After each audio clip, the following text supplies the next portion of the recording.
তোমরা দেখছো WB home tutor channel. আমি বিশ্বজিৎ নস্কর।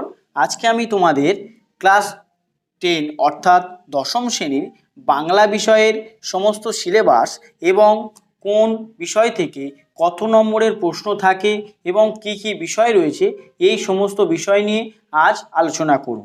দেখো, তোমাদের দশম শ্রেণী কি কি গদ্য, কি কি কবিতা আর কি কি রয়েছে সেগুলো নিয়ে আলোচনা করি। দেখো, প্রথমে রয়েছে তোমাদের গল্প, তারপরে রয়েছে তোমাদের গল্প, তারপর রয়েছে কবিতা, তারপর আছে প্রবন্ধ, তারপর আছে নাটক, আর একটি আছে সেটা হচ্ছে পূর্ণাঙ্গ সহায়ক গ্রন্থ।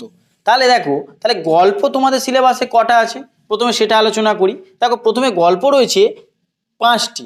1 নম্বর কি জ্ঞানচক্ষু, 2 নম্বর বহুরূপী, পথের দাবি, অদল বদল ও নদীর বিদ্রোহ। তাহলে কটাই গল্প হলো? 5টি গল্প রয়েছে তোমাদের সিলেবাস। কবিতা কটি রয়েছে? কবিতা রয়েছে দেখো, আয় আরো বেঁধে বেঁধে থাকি, প্রলয়োল্লাস, আফ্রিকা, অসখী একজন, অভিষেক, সিন্ধু তীরে, অস্ত্রের বিরুদ্ধে গান। দেখো, আমি কিন্তু তোমাদের এই কবিতা এবং গল্পর প্রত্যেকটা লাইন বিশ্লেষণাত্মক আলোচনা করব পরের ভিডিওতে। দেখো, তার আগে আমি বলে দিই কি কি বিষয় রয়েছে এবং কোন বিষয় থেকে কত নম্বরের প্রশ্ন তোমাদের থাকবে পরীক্ষায়, সেটা আগে বিশেষভাবে আলোচনা করছি। দেখো, তারপর কি আছে প্রবন্ধ। এখানে প্রবন্ধ কটা দেখছি আমরা? 2টো। একটা হচ্ছে হারিয়ে যাওয়া কালি কলম, আর একটা হচ্ছে কি বাংলা ভাষার বিজ্ঞান। আচ্ছা, নাটক রয়েছে একটি, কি সিরাজউদ্দৌলা। একটাই নাটক রয়েছে তোমাদের সিলেবাসে, সেটা হচ্ছে কি সিরাজউদ্দৌলা। আর যেটা রয়েছে এবার হচ্ছে সেটা পূর্ণাঙ্গ সহায়ক গ্রন্থ অর্থাৎ কোনি। এটি একটি পূর্ণাঙ্গ সহায়ক গ্রন্থ। এই গ্রন্থ থেকে কিন্তু তোমাদের ফাইনাল পরীক্ষায় প্রশ্ন কিন্তু আসে। এবার দেখো ব্যাকরণের পাঠ। ব্যাকরণে তোমাদের কি কি রয়েছে? দেখো কি কি রয়েছে: কারক ও আকারক সম্পর্ক, সমাস, বাচ্য ও বাক্য। আর নির্মিতিতে কি কি রয়েছে? প্রবন্ধ রচনা, বঙ্গানুবাদ, প্রতিবেদন অথবা সংলাপ। তাহলে প্রতিবেদন করতে পারো অথবা সংলাপ করতে পারো, কিন্তু প্রবন্ধ রচনা একটাই করতে হবে। বঙ্গানুবাদ মানে হচ্ছে ইংরাজিতে দেওয়া থাকবে, বাংলায় অনুবাদ করতে হবে, তার নাম হচ্ছে বঙ্গানুবাদ। এবারে বলি তাহলে কোন অধ্যায় থেকে কত নম্বর করে প্রশ্ন পড়ছে সেগুলো আলোচনা, যে গল্প থেকে কত, কবিতা থেকে কত নম্বর থাকছে এগুলো নিয়ে আলোচনা করব। দেখো, গল্প থেকে থাকছে দেখো এমসিকিউ থাকছে কটা? 3টি। আচ্ছা, এসএকিউ টাইপ প্রশ্ন থাকছে কটা? 4টি। আর 3 নম্বরের প্রশ্ন অর্থাৎ ব্যাখ্যা ভিত্তিক প্রশ্ন কটা থাকছে? একটা। 5 নম্বরের মান কটা থাকছে? একটা। তাহলে গল্প থেকে কত নম্বর থাকছে? 3 নম্বর এমসিকিউ। এসএকিউ টাইপ প্রশ্ন 4টে, প্রশ্নের মান 3-এ একটা, আর হচ্ছে প্রশ্নের মান 5-এ একটা। আচ্ছা, কবিতা থেকেও ঠিক তাই। দেখো, প্রশ্নের মান হচ্ছে এমসিকিউ হচ্ছে 3টে, এসএকিউ টাইপ প্রশ্ন হচ্ছে 4টে। আচ্ছা, প্রশ্নের মান 3, দেখো একটা, আর 5 নম্বরের প্রশ্ন হচ্ছে একটা। এবার যাই প্রবন্ধ। তাহলে প্রবন্ধ থেকে কি আসছে? প্রবন্ধ থেকে আসে দেখো 3টে এমসিকিউ আর 3টে এসএকিউ। এখান থেকে কিন্তু কোনো 3 নম্বরের প্রশ্ন কিন্তু আসবে না। তাহলে আর কি আসবে? একটা 5 নম্বরের প্রশ্ন আসছে। এবার আছে নাটক। দেখো, নাটক থেকে কোনো এমসিকিউ টাইপ প্রশ্ন আসবে না, এসএকিউ টাইপ প্রশ্ন আসবে না, অর্থাৎ 3 নম্বরের প্রশ্ন আসবে না। তাহলে কি আসবে? একটি প্রশ্ন আসবে, যেটা হচ্ছে 4 নম্বরের প্রশ্ন থাকবে। একটাই প্রশ্ন থাকবে নাটক থেকে, সেটা মান কত থাকবে? 4। এবার আছে পূর্ণাঙ্গ সহায়ক গ্রন্থ অর্থাৎ যেটা আমি আলোচনা করলাম কোনি। এই বিষয় থেকে কি কোনো এমসিকিউ টাইপ প্রশ্ন থাকবে না, এসএকিউ টাইপ প্রশ্ন থাকবে না, কোনো 3 নম্বর থাকবে না। এখান থেকে কি থাকবে? 2টো 5 নম্বরের প্রশ্ন। তাহলে কত নম্বর থাকছে? 10 নম্বর। এবার আছে ব্যাকরণ। দেখো, ব্যাকরণে যে বিষয় বললাম কারক অকারক সম্পর্ক, সমাস, বাচ্য, বাক্য, এখান থেকে কি আসছে? দেখো 8 নম্বরে থাকছে এমসিকিউ আর এসএকিউ থাকছে 8 নম্বর। তাহলে এমসিকিউ থাকছে 8 নম্বর আর এসএকিউ থাকছে 8 নম্বর। এবারে যাই নির্মিতি। নির্মিতি থেকে কি কি থাকছে? দেখো, নির্মিতি থেকে থাকছে কি প্রবন্ধ রচনা, কত নম্বর? 10 নম্বর। বঙ্গানুবাদ কত নম্বর? 4 নম্বর।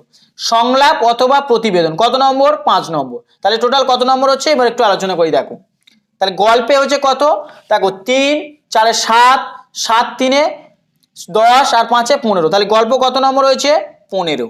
কবিতা কত হচ্ছে? সেম একই, 3 নম্বর, 4-এ 7 নম্বর, 3-এ 10 আর 5-এ 15। তাহলে কত নম্বর হলো? 15 নম্বর। তাহলে গল্প থেকে থাকছে 15, কবিতা থেকে থাকছে কত? 15। এবার প্রবন্ধ যায়, দেখো 3, 3-এ 6, 5-এ হচ্ছে 11। তাহলে প্রবন্ধ থেকে কত নম্বর থাকছে? 11 নম্বর। এবার আসি নাটক। দেখো নাটক থেকে কোনো কিছুই পড়ছে না, এমসিকিউ পড়ছে না, এসিকিউ টাইপ প্রশ্ন পড়ছে না, কোনো 3 নম্বরের প্রশ্ন। তাহলে কি পড়ছে? একটাই শুধু 4 নম্বরের প্রশ্ন কিন্তু পরীক্ষায় আসছে। দেখো এখানে আছে নাটক থেকে কত নম্বর? 4 নম্বর। এবার আসি পূর্ণাঙ্গ সহায়ক গ্রন্থ। আমি বলেছি এখান থেকে কোনো এমসিকিউ টাইপ, এসিকিউ টাইপ 3 নম্বরের কিচ্ছু প্রশ্ন পড়ছে না। তাহলে কটা পড়ছে? দুটো 5 নম্বর। তাহলে কত নম্বর? টোটাল দেখো দেয়া আছে 10 নম্বর। এবার আসি ব্যাকরণ। তাহলে ব্যাকরণ এমসিকিউ 8 আর এসিকিউ টাইপ প্রশ্নে 8টায় টোটাল কত হলো? 16 নম্বর। এইবার আসি নির্মিতি, যেটা সবচেয়ে গুরুত্বপূর্ণ বাংলার ক্ষেত্রে। দেখো প্রবন্ধ রচনায় থাকছে কত? 10 নম্বর। এক্ষেত্রে কিন্তু খুবই গুরুত্বপূর্ণ। দেখো প্রবন্ধে আছে 10, এখানে বঙ্গানুবাদ অর্থাৎ ইংলিশে দেয়া থাকবে, বাংলায় অনুবাদ করতে হবে। কত নম্বর? 4। তাই 10 4-এ 14। তোমাকে পরীক্ষা হয় সংলাপ লিখতে হবে, নয় বা প্রতিবেদন। এই সংলাপ আর প্রতিবেদনের মধ্যে অথবা থাকবে, তুমি সংলাপ লিখতে পারো অথবা প্রতিবেদন। তাহলে দেখো এর মধ্যে মান কত আসছে? 5। তাই টোটাল কত হলো? দেখো 10 4-এ 14 আর 5-এ হচ্ছে 19 নম্বর। তাহলে দেখো নির্মিতি থেকে একটা বিশেষ নম্বর রয়েছে, যেখানে তোমাদের 19 নম্বর, আবার ব্যাকরণে রয়েছে 16। তাই টোটাল দেখো এখানে 35 নম্বর তোমাদের ব্যাকরণের ওপর দিয়ে কিন্তু পরীক্ষায় চলে আসছে। আর গদ্যতে রয়েছে, গল্প যেগুলো রয়েছে তার থেকে পড়ছে কত? 15।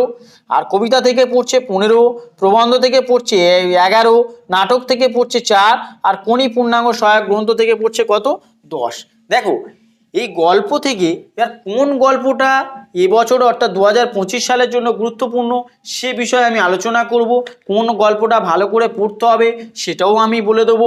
এবং নাটক থেকে যে সিরাজউদ্দৌলা, এই যে নাটক, এই নাটকটা কি, এগুলো নিয়ে কিন্তু আমি প্রত্যেকটা টেক্সট বিশেষভাবে আলোচনা কিন্তু করব, প্রত্যেকটা লাইন ধরে ধরে। তোমরা এই ভিডিওটি ভালো লেগে থাকলে তোমরা চ্যানেলটাকে সাবস্ক্রাইব করো এবং ভিডিওতে লাইক দাও এবং বন্ধুদের কাছে শেয়ার করো। আমি কিন্তু পরে এই বাংলা বিষয়ের প্রত্যেকটা গল্প, কবিতা প্রত্যেকটি লাইন ওয়াইজ বুঝিয়ে আলোচনা করে দেব। এবারে আরেকটু বলি, দেখো এখানে একটা গ্রন্থ বলছিলাম না পূর্ণাঙ্গ সহায়ক গ্রন্থ, সেটা হচ্ছে কি? কোনি। এই পূর্ণাঙ্গ সহায়ক গ্রন্থটা কি? এই পূর্ণাঙ্গ সহায়ক একটা গল্প, মতি নন্দীর লেখা এই কোনি। এই কোনির একটা স্ট্রাগলের গল্প। তোমরা অনেকেই এই সিনেমাটাও দেখে থাকবে, বাংলায় এটা নিয়ে সিনেমাও তৈরি হয়েছিল কোনি। এই সিনেমাটাও তোমরা অনেকে যদি কেউ দেখে থাকো সেটাতেও জানতে পারবে যে তার জীবনের লড়াইয়ের গল্প, কোনির 17 জীবনের লড়াইয়ের গল্প নিয়ে এই পূর্ণাঙ্গ সহায়ক গ্রন্থ।